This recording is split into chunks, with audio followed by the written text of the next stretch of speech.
Understanding Mars in the second house is really a rather simple matter of knowing what Mars symbolizes and knowing what the second house symbolizes, and then just observing how those two things overlap. So let's start by reviewing what the second house symbolizes. It's the part of the sky that's below the eastern horizon. So this is the part of the sky that holds up the eastern horizon, and thus it represents things that hold up what the east symbolizes. The east is the sunrise. So the second house symbolizes things that support the beginnings of things and support things becoming real and visible. So this is why it represents our foundations, the things that hold us up, the things that give us stability. And that in turn is why it represents our family, the things that hold us up, the people that hold us up, the people that give us birth, the people that support us, our true friends. The second house is also the house of wealth. It doesn't refer to frivolous or entertainment wealth. It refers to the wealth upon which we build our life. We build our home, we build our body through food and so forth. So this sort of wealth also has to do with nutrition, food, diet, and so on. And now, since the second house is pro-visibility, this explains why it's a house of knowledge, education, what we know. Because it means what we can see, what we can bring into clarity. And finally, the second house is a house of realism, real things which can be made visible, things which can be made demonstrated. So now we understand the second house and what it symbolizes, so we're halfway to understanding what Mars in the second house symbolizes. We just need to review what Mars symbolizes. The base or root symbol of everything about Mars is masculinity. And masculinity has two key components. One is independence, and the other is inception. So Mars is extremely independent. It signifies individuality and freedom. In turn, it therefore symbolizes self-reliance.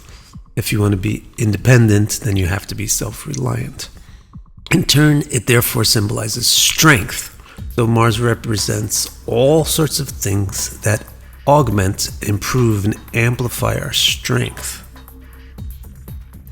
So not just muscle, but also tools, weapons, machines, and technologies. Now, what happens when you have strong, independent, individualistic persons? You have conflicts of interest.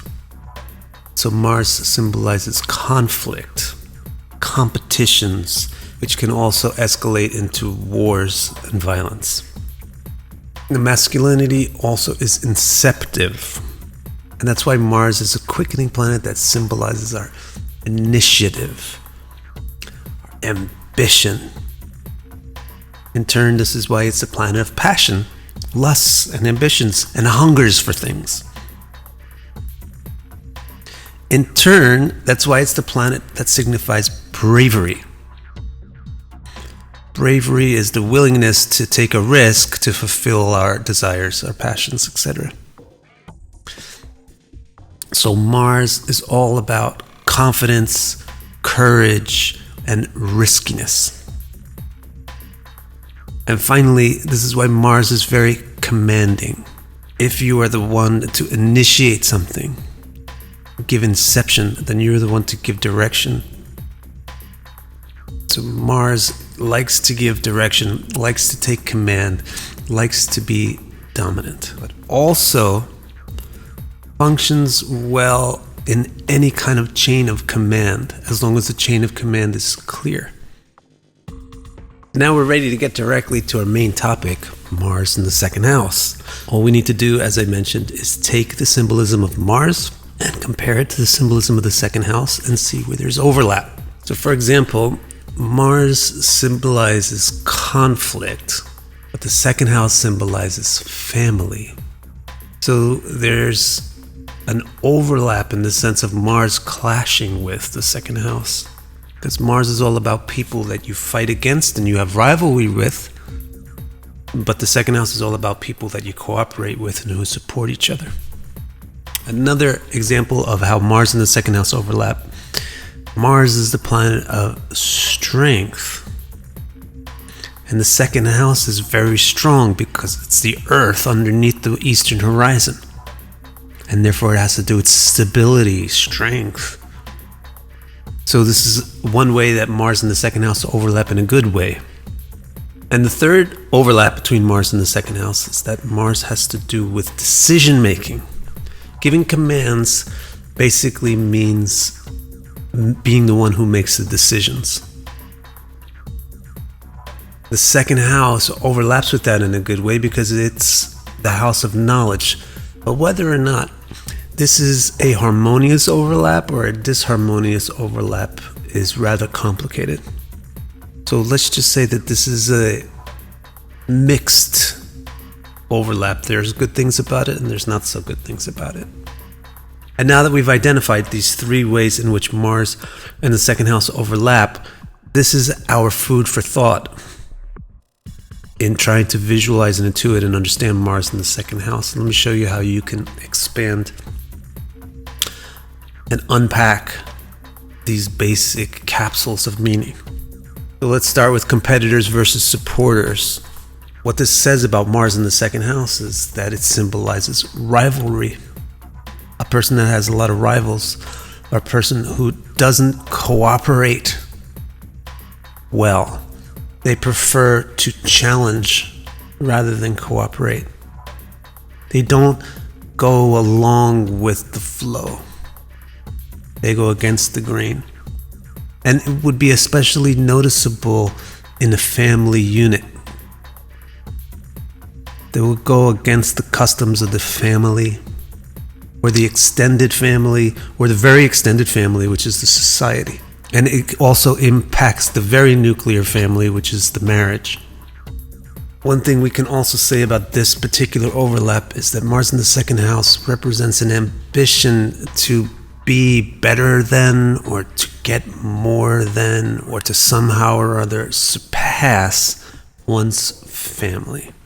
And again, the family has all those three scopes: immediately in terms of the spouse, more extendedly in terms of the bigger family, and very extendedly in terms of your whole culture or society or neighborhood.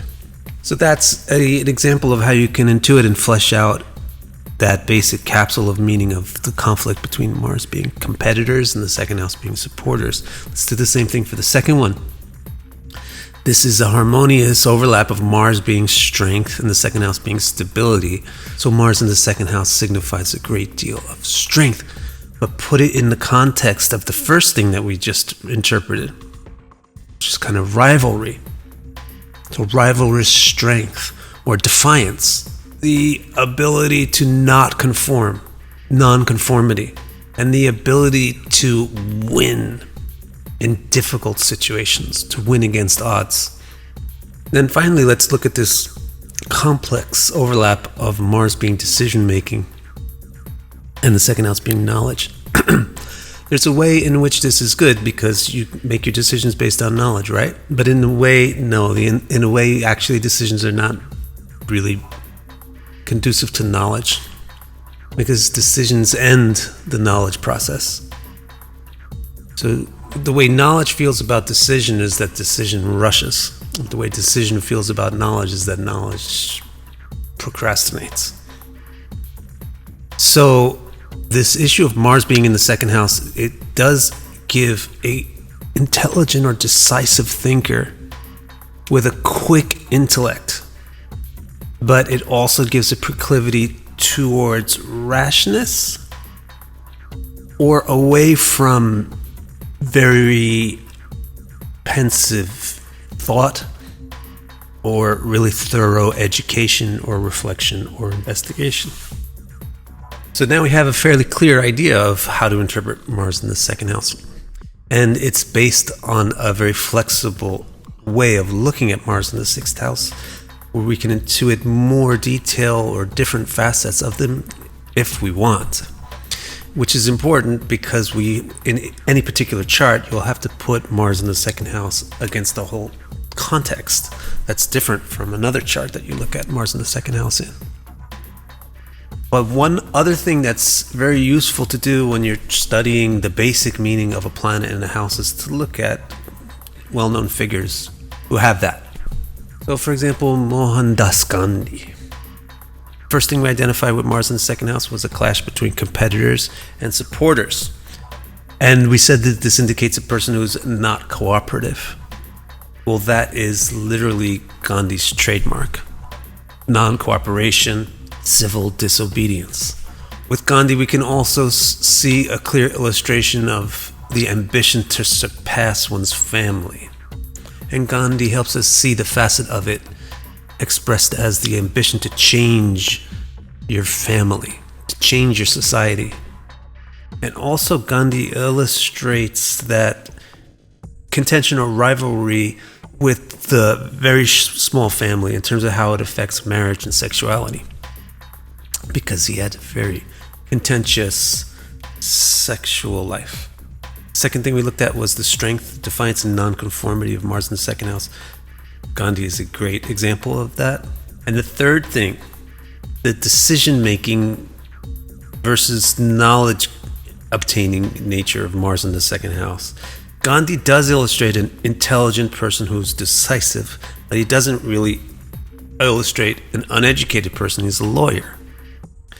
So what is it about Gandhi that makes this quality of Mars in the second house not come through in his case?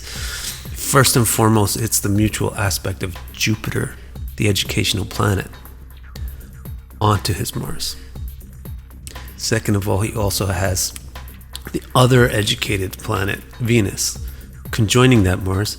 And third of all, his Mars in the second house is his second lord, so it favors the second house topics. Another well-known person with Mars in the second house is the other very well-known civil disobedience figure, Martin Luther King. So again, he's an excellent example of non-cooperation, and also an excellent example of the ambition to surpass your family or to change your society, improve your people. And also, like Gandhi, he has a very contentious sexual life. And we talked about Mars in the second house showing great nonconformity and strength and defiance. Certainly Martin Luther King had the ability to stand up against so much. And again, also with him, the decision versus knowledge clash doesn't really produce its possible negative effect of being rash, because he's also a PhD. So he had a great deal of education. What is it in his case? It's basically a very similar thing. His Mars in the second house has a mutual aspect from Saturn, who is the ninth lord, the lord of education. And the third well-known person with Mars in the second house is Anton LaVey. Look at his Mars in the second house. It has a mutual aspect from the moon in the 8th, a very strong aspect from the 12th lord in the 12th house, Saturn, while it's in the 12th zodiac sign, Pisces. So this particular Mars in the second house is in a very mystical or occult or spiritual context. So all the things that we say about Mars in the second house that we said already in the video would manifest in that context for Anton LaVey. So in terms of his civil disobedience, it's more of a religious or spiritual contentiousness and nonconformity. And in terms of his rivalry with spouse and so forth, which is supposed to lead to sexual nonconformity, he's very sexually explorative in a sort of tantric, ritualistic context. Mars in the second house is also supposed to give us a great deal of nonconformity and strength to defy, very defiant of mainstream religion, very confident in himself. Mars in the second house is also supposed to highlight a clash between decision-making versus knowledge-gathering. He is a good example because his mutual aspect to Mars is from the moon, which is also quite quick. So with Anton LaVey, you find a person building his own religion based on his own decisions and opinions, not really based on centuries and centuries of sages and so forth, but he's just gathering his experience and view from all that stuff and creating something new with a lot of confidence in the self that he has the capacity and qualification to do that. So in conclusion, Mars in the second house signifies confidence in oneself, which enables non-conformity with one's groups, which allows one to evolve those groups, push their envelopes, but which doesn't really give a comfortable, easy relationship with those groups, and tends to put one at odds with one's own family and society. As we saw with the three different individuals, we looked at the context in which Mars is in the second house is extremely important to giving detail to those basic trends of Mars in the second house. So it's very important that you read your whole chart and not just get myopic about Mars in the second house. If you want to actually have my interpretations for all of your placements in your chart, you can go to my website and order that from the charts page. It's victorcara.com/R2. Thank you so much.